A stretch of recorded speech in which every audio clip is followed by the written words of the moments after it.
G'day. One of the more interesting topics, I believe, both as a manager, how do you do this to keep your employees motivated? Also, think about yourself. What motivates you to do more than other people? What gets you interested and engaged and doing stuff more than what maybe was expected of you? First off, as with everything, here's an outline. Bit to get through today. Hopefully it doesn't last 20 minutes. We'll see. All right. First off, we'll discuss what is motivation. Many people perceive this as a personality trait, which it is not. There's a couple of underlying dimensions to motivation, and we'll cover those. And then we'll run through those 4 models of motivation. All have their positives or advantages, all have their criticisms or disadvantages, but many of them are still used today in discussions about management theory and how people motivate staff. Okay, into it. What is motivation? Like I said already, it is not a personality trait. It's comprised of energy for a start. It's the, as it says there, the desire, the drive, or the effort to achieve something. Are you motivated? Well, that isn't quite what we're talking about here. We're saying, do you have the energy? Do you really want to achieve this goal or this outcome? Have you got the drive or the capacity for that effort to be enacted? Next part of motivation, direction. Where are we putting that energy?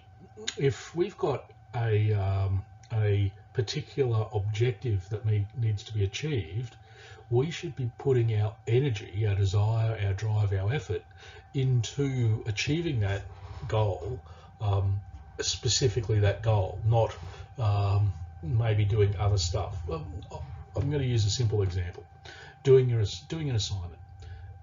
If you're motivated to complete the task well, you've got the desire, you want to do it, you've got the drive, you want to do it, you can put that effort in. And the goal is getting the assignment done.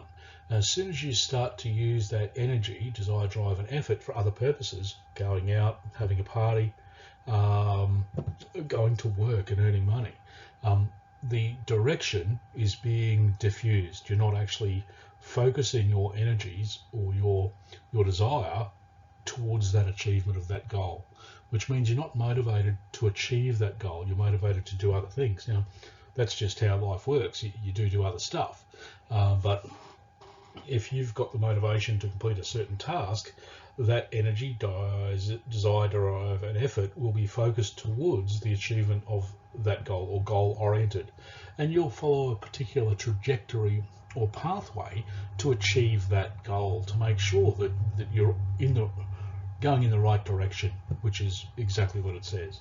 The last one then is persistence. Do you stop and start? Does it get all too hard? Can you maintain that desire, drive, and effort for a continuous period of time? So you think about your whole degree. You've got 3 years of study ahead of you, well, 2.5 now because this semester is nearly over. But if you're not persistent, you won't achieve your degree. You're going to have to keep this dedication up, if I can say it like this desire, drive, and effort continuously for the next 2.5 years to achieve your goal, that is, a degree. So that's the 3 basics underpinning what motivation is. It is not a personality trait. Just ensure you bear that in mind. Okay, next one, into these models. The most common one is Maslow's hierarchy of needs. This basically says that people, once they satisfy the basic needs of physiological, safety, physiological safety, they tend to then look for other things. So physiological needs is our food, our shelter, our clothing. If that is satisfied, i.e. you've got something to eat, you're wearing something, and you've got somewhere to live, it's suggested that your physiological needs have been satisfied. That means you transition to the next stage or the next level in this hierarchy, that towards safety. So being safe in the workplace, or safe in general, meaning that you're not, that you've maybe your job's secure, um, that you're not asked to do dangerous things in a physical sense. Moving past safety into social needs. This is the need to be able to interact with others, to be able to have a chat, discuss, have a laugh. All of this within inside the workplace is becomes important in the way we design jobs. The next one, the fourth one, esteem. As you can see, the first three are probably quite basic, but they all sort of build on each other, and that was Maslow's idea. Maslow was saying that as you did one, you'd move into the next stage. As the next stage was satisfied, you'd move into the next stage. And so with social, we've got our discussions, we've got our friends, we've got our interactions with other people. The next stage is actually getting into being seen to be special, if you like, or having some esteem associated with your skills, abilities, knowledge, job performance. Getting that recognition is probably an easy way to say it. The last one there is self-actualization, where you're into an area or a discipline or task that lets you be you. It is one of those things that you might be doing that it usually achieves self-actualization. It's something that you love doing. It's something that you would just be happy to sit there and do it all day long, every day, because it's just you. It's your beliefs. It's your your genuine desire to do this thing. Nothing else matters when you're doing whatever this might be, and that task would provide self-actualization. It might. Oh no, I won't go into the specifics. But there's a couple of criticisms of this model, and that's why a lot of the time these days you hear it talked about all the time, but sometimes it's not quite used. One of the criticisms is, does everyone go through those stages in that order? Can someone, anyone, think about people are people, can someone start maybe at the social level, needing the social connection first, before they feel the need for physiological or safety needs? That's one of the criticisms of this model. People may start at different levels and actually go backwards and forwards, and instead of starting at the bottom and only working their way up. I'll leave that to you. Next one, McClelland's three needs theory. So three acquired needs are major motives at work. These things in the workplace become the underpinning of many organisations' way to design jobs. So the first one is the need for achievement. We like to do well. If we are constantly doing poorly in a job or even in a university course, it's likely that we'll say that's not for me, and we'll stop and quit the job, stop that course, unenroll, and do something different. We need to succeed. So what we do in a job is we tell people that this is what we need them to do, and when they've achieved that, they've succeeded, and that makes people feel good about themselves. They are motivated because they've had one achievement. They're motivated to continue to achieve more things. All right, now it's not just about achievement. There's also a need for power. In the workplace, we deal with people. And one of the things that people have is a need for power. They need to make others behave in a way that maybe they wouldn't have behaved otherwise. This depends on how you see the world in many ways, but looking at McClelland's theory, this is a critical aspect. We want to, I don't want to say manipulate. We want to persuade people. We want to know that people have listened to us and done what we say. And that doesn't just mean managers. That means workers, peers, everything. So that's the second one. The third one, need for affiliation. If you can go back to the model that I just showed you from Maslow, at the top, or second from the top, third from the top, socialization. There was a need to be able to have relationships with others and feel socially connected. So this model suggests that there's only three, not the five from before.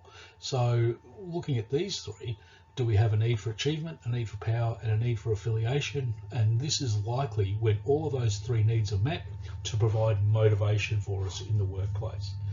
Next one, next model, Theory X and Theory Y. This is a very common one.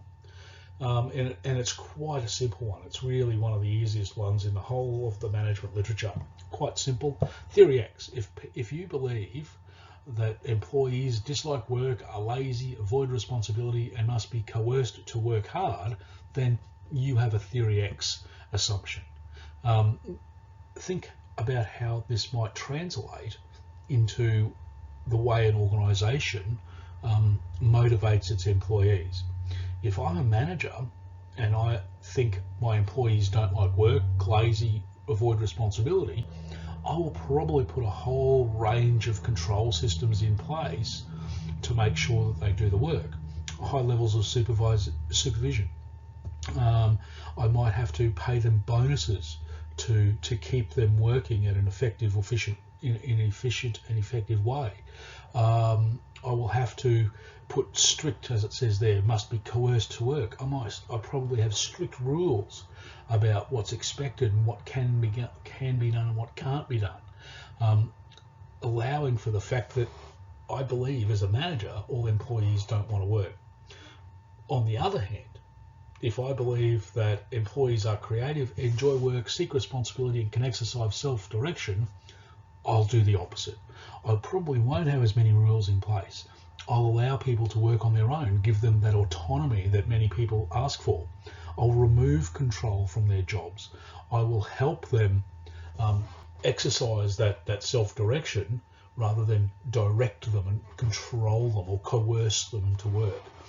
This assumption, whether your manager or the organisation has a culture that thinks people are Theory X or Theory Y, has a major impact on how they design jobs, on how they motivate staff, on how they set up systems and processes to ensure objectives and goals are met. Very important one, very common one in the management literature. Okay, next one. Rob? Next one. Hertzberg's two-factor theory. Okay, this will take a bit of explanation. The way people saw job satisfaction in the traditional view meant that basically people were either satisfied or dissatisfied. Sounds logical. At the end of a scale, on one end you've got people that hate the place, and on the other end people are highly satisfied, they love the place. Hertzberg came out with a new view. He suggested that in fact that's not quite right. What we have are things in an organisation that motivate people, and things in an organisation that are just necessary to keep people happy. And he split them into motivators and hygiene factors. He suggests that hygiene factors help with eliminating dissatisfaction. Now, I'll say that again slowly. Hygiene factors help with eliminating dissatisfaction. So if we get the hygiene factors, which I'll show you on the next slide, right, we're simply eliminating dissatisfaction. That's not the same as motivation. That's not the same as satisfaction. By putting motivators into the organisation, and again I'll show you what some are on the next slide, we will increase satisfaction. If we don't have motivators in the organisation, we still have a possibility of no satisfaction, but still dissatisfaction, if that makes any sense. And there's a simple explanation of what they might be. So, hygiene factors, the quality of the supervision. Is the supervision friendly? I mean, so what's the relationship with your boss? Is it really formal? Is it really tense? You don't trust them? Things like that. What are company policies? Are you allowed to have a good work-life balance, or do you have to be at work 8 in the morning till 6 p.m. at night, no breaks, working hard all the time, measured by your bosses? And so I won't go through all of them. Working conditions. Is there enough light? Is it safe? Is there a lot of pressure on you to get things done in a certain amount of time? Your personal life, is it allowed to be part of your life within the workplace, or is it expected that you leave your personal life at the door when you walk into work? These things, the things called hygiene factors, help eliminate dissatisfaction.